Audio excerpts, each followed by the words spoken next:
विद्यार्थी मित्र हो, आता आपण आज नवीन चॅप्टरला सुरू करणार आहोत. सेंद्रिय शेती या विषयामध्ये आपण आतापर्यंत जैविक कीड नियंत्रणानंतर त्याच पद्धतीने कीड नियंत्रणाचा भाग झाल्यानंतर त्याच ठिकाणी पुन्हा दुसरा भाग येतो, तो म्हणजे त्याच्या लागून असणारा म्हणजे जैविक रोग नियंत्रण. याच्या समकक्ष असणारा हा भाग म्हणजे तोच, जसं आपण कीड पाहिली, जैविक कीटक पाहिले, मित्र कीटक पाहिले, तसेच या ठिकाणी रोग नियंत्रण कसं करायचं सेंद्रिय शेतीमध्ये याच्याविषयीचा हा चॅप्टर तुम्हाला अभ्यासासाठी दिलेला आहे. महत्वाचं म्हणजे अगोदर आपण पाहूया की टायटल काय दिलेलं आहे म्हणजे जैविक रोग नियंत्रण काय.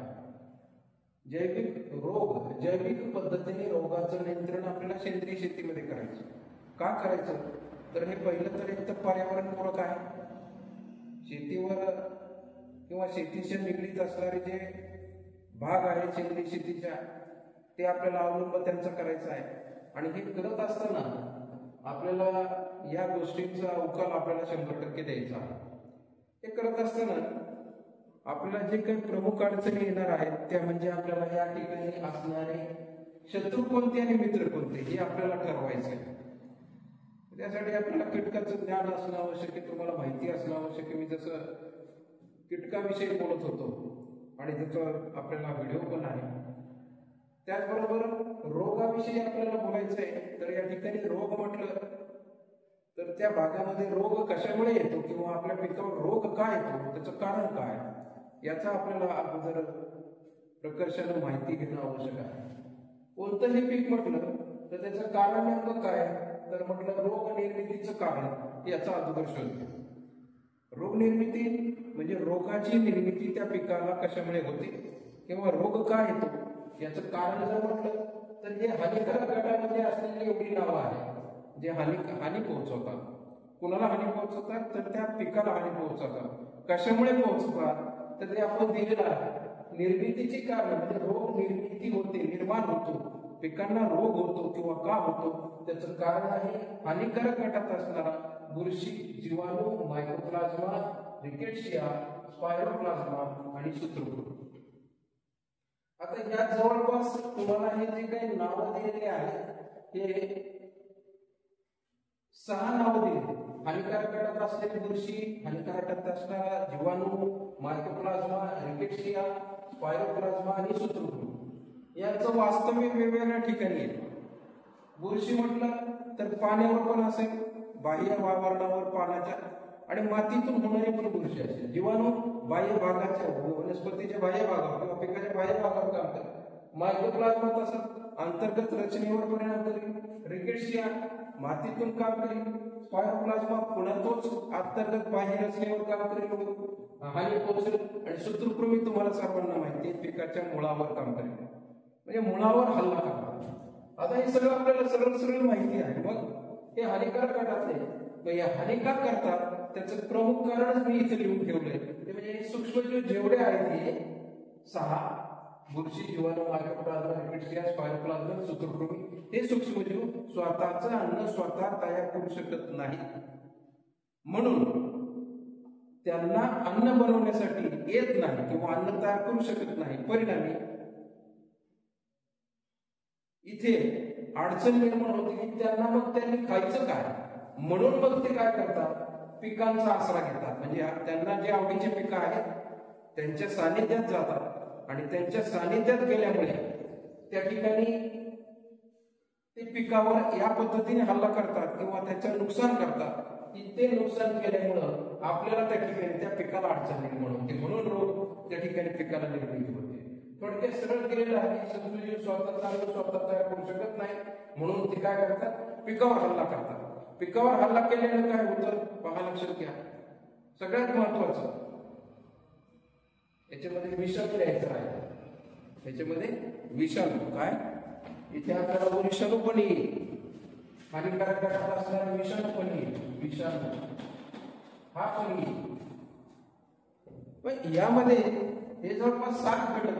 पण हे सगळे काय करतात, ते स्वतःचं अन्न स्वतः तयार करू शकत नाही आणि म्हणून ते पिकावर हल्ला करतात आणि पिकातले जे काही अन्नद्रव्य आहेत ते अन्नद्रव्य हे अन्नद्रव्य ते काय करतात, शोषून खातात, त्यांना खातात, त्या अन्नद्रव्याला शोषतात. परिणामी पीक रोगाला बळी पडतं. परिणाम काय होतं, पहिला पीक रोगाला बळी पडतं. आता बळी पडलं म्हणजे नेमकं काय, किती नुकसान झालं आणि कसं झालं हे आपल्याला त्याच्या रोग नियंत्रणाच्या व्याख्येमध्ये समजेल. अगोदर हे समजून घ्या की ते असक्षम आहेत. मग आपल्याला यांना काय करायचंय, यांना संपवण्यासाठी शेतामध्ये त्यांना प्रतिस्पर्धी असलेला, बुरशीला प्रतिस्पर्धी असलेला, जीवाणूला, मायकोप्लाझ्मा, रिकेट्सिया, स्पायरोप्लाझ्मा, सूत्रकृमी, विषाणू यांना प्रतिस्पर्धी असणारा एका भाग, त्यांचा शत्रू, तो आपल्या त्या शेतावर, त्या मातीमध्ये, त्या वातावरणामध्ये आपल्याला तयार करणं गरजेचं आहे. तो तयार झालेला या ठिकाणी यांच्या मार्फत होणारे जे रोग आहेत ते त्या ठिकाणी कमी होतील. काही रोग जास्तीत जास्त 70 ते 80% रोग मी तुम्हाला सांगितलेलं असेल की रस शोषणाऱ्या किडीमुळे होऊ शकतात. रस शोषणाऱ्या किडीमुळे का होतील, त्याचं कारण आहे, रस शोषणाऱ्या किडी काय करतात, पानाच्या खाली बसतात, पानाला त्याच्या पायाने म्हणा, त्याच्या मनाला खुरदळत राहतात, म्हणजे नख्याने, आणि मग त्या ठिकाणी त्याच्यातून अन्नरस त्या पानाचा बाहेर येतो. परिणामी तिथे जखम होते आणि ती जखम झाल्यामुळे तिथं पहिला मग बुरशीचा प्रादुर्भाव होतो. पहिलं कारण काय, बुरशी का तिला हे प्रभावी आहे. एक बुरशीचा बीजकण तयार झाला तर त्यापासून अनेक बीजकण तयार होऊ शकतात. त्या सक्षम वातावरणामध्ये त्या ठिकाणी परिणामी अशा रोगांचा प्रसार त्या ठिकाणी होतं. म्हणून यांचं अन्न यांना बनवता येत नाही, हे त्याचं प्रमुख कारण आहे. पण कोण आहे त्याच्यामध्ये, हे सगळे आहे. मग हानिकारक गटामध्ये आले. मग या हानिकारक गटामध्ये येत असताना त्या ठिकाणी आपल्याला त्यांना संपवणारे जे काय आहेत यांचा शोध घ्यायचा. मग आपण त्या ठिकाणी अगोदर त्याची व्याख्या समजून घेऊ. जैविक रोग नियंत्रण म्हणजे काय. जैविक रोग नियंत्रण म्हणजे ज्या पिकावरील रोगाचं नियंत्रण जैविक घटकाद्वारे करून रोगामुळे पिकाचे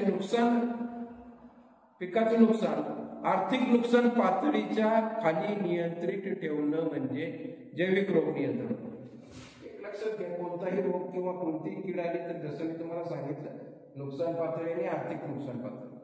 रोग येणारे, कीड येणारे त्याच्यात काही शंका नाही, परंतु त्या पिकाला आपली आर्थिक नुकसान होतंय का यापासून त्याला काय करणं, संरक्षित करणं, आर्थिक नुकसान होऊ न देणं, यापासून त्या ठिकाणी त्या पिकाचा बचाव करायचा आहे आपल्याला, किंवा त्या रोगापासून त्या पिकाचा बचाव करायचा आहे, करिता केले जाणारे काम म्हणजे जैविक कीड किंवा रोग नियंत्रण. आपल्याला या ठिकाणी व्याख्या सांगते की पिकाचं रोगाचं किंवा पिकावरील रोगाचं नियंत्रण एका जैविक घटकाद्वारे. जैविक घटक म्हणजे जो विष नाही किंवा एखादा विषारी द्रव नाही, रासायनिक घटक नाही, जो पर्यावरणाचं संतुलन बिघडू देत नाही किंवा इतर हानी होऊ देत नाही, म्हणून त्यांचा वापर करून त्या रोगाला किंवा किडीला मारणं.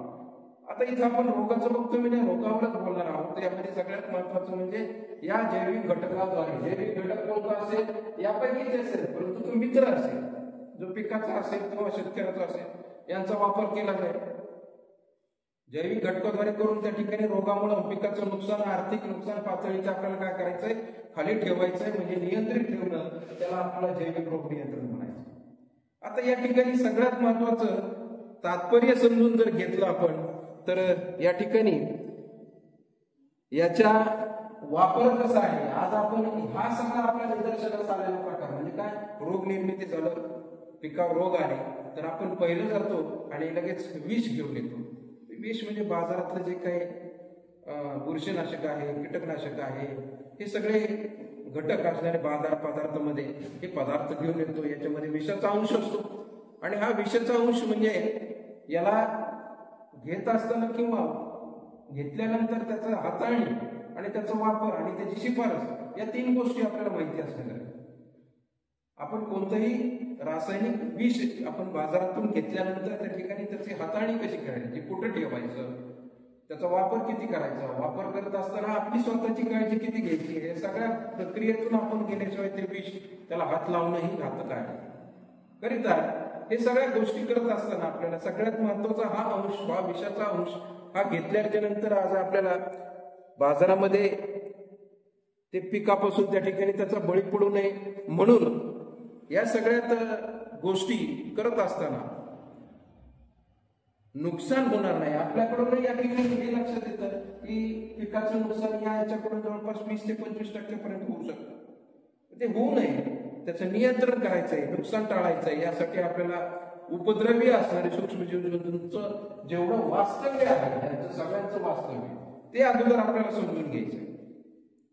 आणि यांचं वास्तव्य आपल्याला समजलं म्हणजे ते कुठे राहतात, निसर्गात कसे वाढतात, कसे काय खातात, कुणावर हल्ला करतात, त्या ठिकाणी पिकाचं नुकसान कसं करतात, या सगळ्या गोष्टीची माहिती घेतल्यानंतर आपल्याला कळेल की यापुढून या ठिकाणी रोगाचं कशा प्रकारे प्रसार होतो, कुणामुळे होतो, या सगळ्या गोष्टीचं आपल्याला माहिती घेणं गरजेचं आहे. यासाठी पिकावरील रोगाचं रासायनिक घटकाद्वारे त्या ठिकाणी नियंत्रणाबरोबरच पिकांना उपयुक्त असणारे सूक्ष्मजीव जंतू, पिकाला उपयुक्त असणारे, आता यांना प्रतिस्पर्धी शोधायचे, ते शत्रू आहे मग यांना प्रतिस्पर्धी म्हणजे त्यांना मारून खाणारे आपल्याला शोधायचे.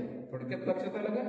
जैविक घटक म्हणजे हेच काम करतं की बुरशी हानिकारक गटातली असेल तर त्याला प्रतिस्पर्धी दुसरी मित्र बुरशी ही त्या ठिकाणी लावणं म्हणजे त्या ठिकाणी काय होईल की त्यांना संपवणारी हानिकारक घटक त्या बुरशींना संपवणारी बुरशी आपल्याला प्रतिस्पर्धी तयार करावं लागेल. म्हणजे निसर्गामध्ये त्यांना संपवलं तर मित्र बुरशी मातीमध्ये असूनही राहिली तर ती पिकाला हल्ला करत नाही, कसली अडचण होत नाही, पीक त्यापासून अबाधित राहतं. करिता आपल्याला यांची साखळी शोधावं लागेल. म्हणून आपल्याला हे सगळं करत असताना प्रामुख्यानं आपल्याला हे समजून घ्यायचं की विचार करून संशोधन कसं झालेलं आहे. शास्त्रज्ञांनी या ठिकाणी या पर्यावरणाचं संतुलन राखणारे जेवढे काही हानिकारक गटातले भाग आहेत त्यांचा अगोदर त्यांचा वंशज किंवा त्याची पिढी त्याचा जीवनक्रम सगळा अभ्यास केला आणि त्या ठिकाणी त्यांना नैसर्गिकरित्या नियंत्रित ठेवण्याकरिता निसर्गातच उपलब्ध असलेली मित्र बुरशी, जीवाणू, मायक्रोप्लाझ्मा यांचा सगळ्यांचा नाश करण्यासाठी यांचा प्रतिस्पर्धी तयार केला. याला आपल्याला जैविक रोग नियंत्रण म्हणायला हरकत येत नाही. थोडक्यात यांना जैविक रोग नियंत्रणाचे घटक म्हणायला हरकत नाही. हे सगळ्या गोष्टी करत असताना आपल्याला यांच्या सगळ्या बाजूचा आपल्याला अगोदर माहिती करून घ्यावी लागेल म्हणजे त्या ठिकाणी समजून येईल. सगळ्यात महत्वाचं म्हणजे आपल्याला इथं 2 मूळ मुद्दे लक्षात ठेवा. ते रोग जंतू निर्मितीची कारण आहे आणि हे सूक्ष्मजीव आहेत सगळे, हे सूक्ष्मजीव अन्न तयार करू शकत नाही म्हणून पिकावर हल्ला करतात. परिणामी पिकात ते अन्नद्रव्य शोषल्यामुळे त्या ठिकाणी पिकाला विकृती तयार होते, रोग प्रसार होतो आणि त्याच्यामुळे पिकाला अडचणी निर्माण होतात, पुढील अवस्था बिघडत चालतात. हे होऊ नये करिता आपल्याला त्या ठिकाणी त्या मार्गाने जायचं असेल तर त्या ठिकाणी याचं सुरुवात करावी लागेल. या सगळ्या गोष्टी करत असताना यामध्ये आपल्याला पुढे